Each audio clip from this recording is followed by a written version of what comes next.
మీ మేషము వారికి జూలై 15వ తేదీ నుంచి ఆగస్టు 15వ తేదీ వరకు రవెల్లి గురువును కలుస్తున్నాడు చతుర్థ భావంలో. మరి 4వ భావంలో రవి గురువుల కలయిక అనేటువంటిది జీవాత్మ సంయోగం ఒక వైపు అయితే, రెండవది ఏమిటి అంటే మీ యొక్క జాతచక్రంలో 4వ భావంలో గురువు మౌఢ్యమిలోకి, అంటే గోచారిత్య మౌఢ్యమి అంటారు, పర్సనల్ చార్ట్లో అయితే కంబస్ట్ అంటారు. కాబట్టి ఈ అస్తంగత్వ దోషంలోకి గురువు వెళ్తున్నందుకు మీకు కలిగేటువంటి ఫలితాలు ఏమిటి, ఏ దేవతారాధన చేసుకోవాలి, ఎటువంటి విషయాల పట్ల మీరు జాగ్రత్తగా ఉండాలి. మరియు అదేవిధంగా మీ యొక్క జన్మజాతకంలో కనుక ఏదైనా గ్రహం అస్తంగత్వ దోషంలో ఉన్నా, అంటే మీ లగ్నం నుంచి ఏ భావంలో అయినా సరే ఏదైనా గ్రహం అస్తంగత్వ దోషంలో ఉన్నప్పుడు కలిగేటువంటి ఫలితాలు ఏమిటి, దానికి ఎటువంటి పరిహార మార్గాలు చేసుకోవాలి అనేటువంటి అంశాలు చెప్తుంది నేనైనప్పటికీ చెప్పిస్తుంది సాక్షాత్ లలితామ్మ వారిగా భావిస్తూ ఆ లలితాంబిక అమ్మవారి యొక్క అనుగ్రహం మీకు పరిపూర్ణంగా కలగాలని మనస్ఫూర్తిగా కోరుకుంటూ, ఇక్కడ ఎప్పుడైతే ఈ చతుర్థ భావం అంటారు, అంటే మీ యొక్క ప్రాపర్టీ, తల్లిగారు మరియు మీ యొక్క మానసిక స్థితి, ఏదైనా వాహనం కొంటున్నాం, గృహం కొంటున్నాం, ముఖ్యంగా బంగారం మీద ఇన్వెస్ట్మెంట్ చేస్తున్నాము, ఇటువంటి విషయాల్లో చతుర్థ భావాన్ని, ద్వితీయ భావాన్ని చూసుకుంటాం జ్యోతిషాస్త్రంలో. కాబట్టి మీరు ఎటువంటి ల్యాండ్ కొన్నా, ఎటువంటి ప్రాపర్టీ మనం మళ్ళీ కన్స్ట్రక్షన్లోకి వెళ్తున్నా, ఏదైనా కొత్తగా ఇన్వెస్ట్మెంట్స్ చేస్తున్నా చాలా జాగ్రత్తగా ఉండాలి. 12వ భావంలో శని భగవానుడు ఉన్నందుకు శని ఇన్వెస్ట్మెంట్ స్థానంలో ఉన్నాడు. కాబట్టి మీరు లాంగ్ టర్మ్ ఇన్వెస్ట్మెంట్స్ అనేది మీకు చాలా మంచిది. అది కాకుండా పంచమ స్థానంలో కేతువు కూడా ఉన్నందుకు ఏంటంటే నిర్ణయాలు ఒక్కోసారి క్విక్గా తీసుకోవడం, అయ్యో అనవసరంగా తీసుకున్నామే ఇక్కడ, అనవసరంగా మనం ధనం ఇరుక్కుపోయింది ఇన్వెస్ట్మెంట్ అనిపిస్తూ ఉంటుంది. కాబట్టి ఈ యొక్క విషయంలో చాలా చాలా జాగ్రత్తగా ఉండాలి. కాకపోతే జీవాత్మ సంయోగం ఏర్పడినందుకు కొన్ని మంచి పేరు కూడా రావడం జరుగుతుంది దీనివల్ల. ఎందుకంటే ఈ రవి గురువులు ఎప్పుడు కూడా ఇంట్యూషన్ పవర్ని ఇచ్చేటువంటి కాంబినేషన్స్గా చెప్తూ ఉంటారు. కాబట్టి మీ మనసుకి ఇది ఇలా జరుగుతుందేమో అని ఎప్పుడైతే అనిపించిందో అది మీకు ఖచ్చితంగా అది జరిగి తీరుతుంది. ఎందుకంటే గోచారంలో వచ్చేటువంటి జీవాత్మ సంయోగం ఇది. కాబట్టి చేయండి. మరి దీనికి పరిహారాలు ఏమిటి? మీరు నవగ్రహాల్లో రవిగ్రహం దగ్గర దీపారాధన చేయడము, సూర్య నమస్కారాలు చేయడం ఎక్కువగా చేస్తూ ఉండండి. రవి గురు గ్రహాల దగ్గర నేతితో దీపం పెట్టడం చాలా మంచిది. మరియు గోధుమలు దానంగా ఇవ్వడం, గోధుమ రవ్వ గోవుకు తినిపించడం. మీకు ఎల్నాడ్స్ అని కూడా నడుస్తుంది కాబట్టి వీలైతే గోవులకి కాస్త మీరు బెల్లము, గ్రాసము తినిపించినట్లయితే మీకు అన్ని విధాలా మీకు బాగుండడం జరుగుతుంది. ఇక్కడ ఈ గోచారంలో రవి 8 degrees లోపల కనుక ఏదైనా గ్రహంలోకి వస్తే ఆ గ్రహాన్ని హస్తగత్వం చేసుకుంటాడు. ఎక్సెప్ట్ రాహు, కేతు ఆర్ బుధుడు కూడా కొంతవరకు ఎగ్జంప్షన్స్ ఉంటాయి. ఎందుకంటే బుద్ధికారుడు బుధుడు ఎందుకు కనెక్ట్ అవ్వడం, అంత హస్తగత్వ దోషంలోకి వెళ్ళిపోలేడు రవితో. మిగతా గ్రహాలన్నీ కూడా హస్తగత్వ దోషంలోకి వెళ్తాయి. ఒకవేళ మీ జన్మజాతకంలో కనుక ఈ గ్రహస్థితి హస్తగత్వ దోషంలోకి వెళ్ళినట్లయితే ఒక ఫలితాలు వస్తాయి. గోచారంలో సహజంగా ఇప్పుడు దీన్ని మౌఢ్యమి అని కూడా అంటూ ఉంటారు. మౌఢ్యమి సమయంలో ఏంటంటే గృహ ప్రవేశాలు, గృహ నిర్మాణాలు, వివాహాలు, లేకపోతే ఏదైనా కొత్తగా ఏదైనా పని, ఒక ఆఫీస్ పెడుతున్నాం, ఇటువంటివి చెయ్యరు సర్వసాధారణంగా. ఇంకా రెగ్యులర్గా పాటించేటువంటి, ఇప్పుడు రెగ్యులర్గా జాబ్ మారాలి, దానికి మౌఢ్యమితో సంబంధం లేదు, గుర్తుపెట్టుకోండి. కాబట్టి ఆల్రెడీ కన్స్ట్రక్షన్ నడుస్తున్నప్పుడు మీరు మధ్యలో మౌఢ్యమే నడుస్తుంది కదా అని ఆపాల్సిన పని లేదు. సో ఇవి ప్రధానంగా గుర్తుపెట్టుకోండి. అయితే ఈ మౌఢ్యమే యొక్క ప్రభావం తగ్గడానికి అందరూ కూడా సూర్య నమస్కారాలు చేసుకోవడం మంచిది. అయితే ఇక్కడ మీ పర్సనల్ చార్ట్లో కనుక మిగతా గ్రహాలు ఏవైనా మౌఢ్యమి దోషంలో ఉంటే ఏమిటి? సర్వసాధారణంగా మౌఢ్యమి దోషంలో మొట్టమొదటిగా మనం చూసుకుంటే చంద్రుడు అమావాస్య సమయంలో రవికి దగ్గరగా ఉంటాడు.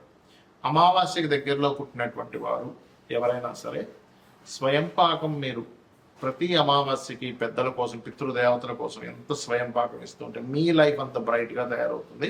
మానసిక రుగ్మతలు కూడా తగ్గుతాయి.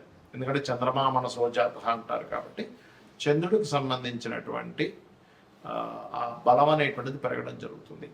ఇక రెండవది, కొన్నిసార్లు కుజుడు చాలా క్లోజ్ కంజంక్షన్లో ఉంటాడు. అయితే కుజుడు రవి కలిసి ఉన్నప్పుడు ఏంటంటే సర్వసాధారణంగా కొంచెం హైపర్గా ఉండడం, మనుషులు ఇట్లాంటివి జరుగుతూ ఉంటాయి.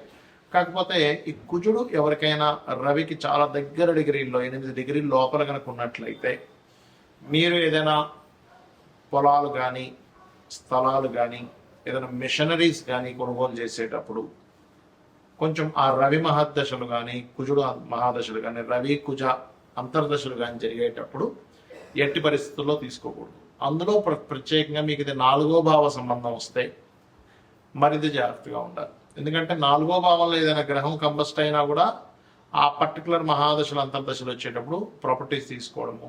అయితే ఇక్కడ గ్రహం బట్టి కూడా ఉంటుంది. ఇప్పుడు చతుర్థ స్థానంలో బుధుడు కంబస్ట్ అయ్యాడు అంటే బుధుడు పెద్దగా కావడం చెప్పాను. శుక్రుడు అయ్యాడు ఉదాహరణకి, అప్పుడు గృహ నిర్మాణం చేస్తున్నాం, లేదా ఫ్యాషన్ రిలేటెడ్ సంబంధించింది ఏదైనా మీరు కోర్స్ చేస్తున్నారు, అది అప్పుడు ఇబ్బంది అనమాట. ఆ రకంగా ఒక్కొక్క గ్రహం కనుక చూసుకున్నట్లయితే బుధుడైతే ఎలాగో అవ్వడం చెప్పుకున్నాము. గురువు కనుక కంబస్ట్ అయ్యాడు ఎవరికైనా, అప్పుడు అది పర్టికులర్గా పంచమ స్థానంలో కంబస్ట్ అయ్యాడు. ఆ టైంలో మీరు ఐవీఐలు ఐఓఐలు ఐవీఎఫ్లు ఇలాంటివి చేయించుకుంటున్నారు, సంతానం కలగకపోతే చేయించుకుని ఉంటారు చాలామంది. సో అలాంటివి మీకు మహాదశ అంతర్దశ అంటే రవి అంతర్దశ లేదా రవి మహాదశ, గురు అంతర్దశ గురు మహాదశలు నడిచేటప్పుడు ఏమవుతుందంటే సంతానం విషయంలో మీరు వెచ్చించినటువంటి మనీ కానివ్వండి, పడినటువంటి శ్రమ కానివ్వండి, పాపం అక్కడ ఫ్రూట్ఫుల్ అవ్వకుండా ఉంటుంది. సో గురువు కనుక ఇలా అయినప్పుడు మంత్ర సాధన చేసేవాళ్ళు, ఇంకొంతమంది పాపం గురువు కంపస్లో ఉన్నప్పుడు తెలియక ఆ పర్టికులర్ టైంలో ఉపనయనాది సంస్కారాలు కూడా చేస్తూ ఉంటారు. పర్టికులర్గా ఈ యొక్క గురువు మౌఢ్యంలో ఉన్నప్పుడు ఉపనయనాది సంస్కారాలు కూడా చెయ్యరు. ఎందుకంటే గురువు యొక్క దృష్టి భూమి మీద రవి యొక్క అస్తంగత్వ దోషం మౌఢ్యమి దోషం వల్ల పడట్లేదు. ఆ కిరణాలు పడనప్పుడు అది వేస్ట్ అవుతుంది. అదే రకంగా ఇప్పుడు ఈ గురువు అస్తంగత్వంలోకి లేదా మౌఢ్యమి దోషంలోకి వెళ్ళినందుకు మరలా ఒకసారి మనం ఆల్రెడీ గతంలో చాలాసార్లు చెప్పాము, ఒక 50 సార్లైనా బంగారం అప్ అండ్ డౌన్స్ అవుతూనే ఉంటుందని చెప్పాము. కాబట్టి ఏంటంటే ఈ యొక్క గోల్డ్కి సంబంధించింది ఏదైతే ఉందో ఇది కొంచెం స్ట్రక్ అవ్వడం కానీ కొంచెం అప్ అండ్ డౌన్స్ అవడం ఎక్కువగా తీవ్రత చెందుతూ ఉంటుంది ఇక్కడ. ఇక బాగా తగ్గడం లేదా బాగా పెరగడం లాంటివి కూడా జరుగుతాయి ఈ అస్తంగత్వ దోషం వల్ల. ఇక అదేవిధంగా శుక్రుడు ఎవరి జన్మ జాతక చక్రంలో అయినా శుక్రగ్రహం కనుక పర్టికులర్గా 7వ స్థానంలో కనుక అస్తంగత్వం అయింది లేదా 12వ స్థానంలో కంబస్ట్ అయింది, గ్రహం కంబస్షన్ అంటారు దాని ఇంగ్లీష్లో, తెలుగులో అయితే అస్తంగత్వ దోషము అంటారు. సో ఆ రకంగా ఎవరికైనా శుక్రుడు అయితే పర్టికులర్గా పురుషుడికి అయితేనేమో స్పర్మ్ కౌంటింగ్ తగ్గుతూ ఉంటుంది 12లో అయితే కనుక, లేదా 7మంలో అయినా వివాహం అవ్వడానికి కష్టం అవ్వడము, స్త్రీలకైతే కొంచెం ఎక్కువ జ్వరం రావడము, మరియు అదేవిధంగా వివాహ సంబంధించిన విషయాలు ఇబ్బంది అవ్వడం, ఏదైనా వాహనం కొనుగోలు చేస్తూ ఉంటే పర్టికులర్గా శుక్రుడు 4లో కంబస్ట్ అయితే కనుక వాహనం కొనుగోలు చేసేటప్పుడు లేదా గృహం కొనుగోలు చేసేటప్పుడు చూసుకొని కొనుగోలు చేయాలి. వీలైనంత మట్టుకు వాళ్ళ పేరు మీద వాహనాలు గృహాలు లేకపోవడం మంచిది. ఉదాహరణకు చతుర్థంలో కేతు ఉన్న చతుర్థ స్థానం పాడైనా చతుర్థాధిపతి పాడైనా వాళ్ళ యొక్క జీవితంలో వాళ్ళ పేరు మీద వాహనం కానీ గృహం కానీ తీసుకోకుండా ఉంటే వాళ్ళకి చాలా బాగా కలిసి వస్తుంది. అంటే వాళ్ళ జీవిత భాగస్వామి పేరు మీద వాళ్ళ పిల్లల పేరు మీద తీసుకోవాలి. అదేవిధంగా శని కనుక బాగా క్లోజ్ కంజంక్షన్స్లో కనుక వెళ్ళిపోయి ఇంకొక పాపగ్రహం కూడా యాడ్ అయితే తల్లిదండ్రులు అంటే తండ్రికి కొడుక్కి వచ్చేటువంటి ఇవి ఇబ్బందులు ఎక్కువ ఎదురవుతూ ఉంటాయి, గుర్తుపెట్టుకోండి. అదొకటి. అదేవిధంగా ఇప్పుడు రాహుకేతువులకైతే అస్తంగత్వ దోషం ఉండదని చెప్పుకున్నాం. కాకపోతే రాహుకేతువుల దగ్గరికి ఎప్పుడైనా రవి ముఖ్యంగా రాహు దగ్గరికి వెళ్ళినా లేదా చంద్రుడు రాహు దగ్గరికి వెళ్ళినా రవి చంద్రులు ఇద్దరు పాడవుతుంటారు. కాబట్టి అప్పుడు ఏం చేయాలి, రాహుకి రెమెడీ చేసుకుంటుంటారు. రాహుగ్రహానికంటే దుర్గాదేవి ఆరాధన చేసుకోవడము, మినుములు దానంగా ఇవ్వడము, గారెను నైవేద్యంగా పెట్టడము, బెల్లపు ఉండలు ఒక 4 ఉండలు గోవుకి తినిపించడం ఇవి చేస్తూ ఉంటారు. అప్పుడు ఖచ్చితంగా వారికి ఆ దోష పరిహారం అనేటువంటి జరుగుతుంది. రావి చుట్టూ ప్రదక్షిణాలు చేస్తూ వాటి మీద సర్ప ప్రతిష్ఠ చేసిన అంటే సర్పాలు అక్కడ ఉంటాయి ప్రతిష్ఠ చేసిన వాటి మీద పసుపు కుంకుమ గంధం కలిపి నీటిని వేయండి. అన్ని విధాలా మీకు బాగుంటుంది. శ్రీమాత్రే నమః.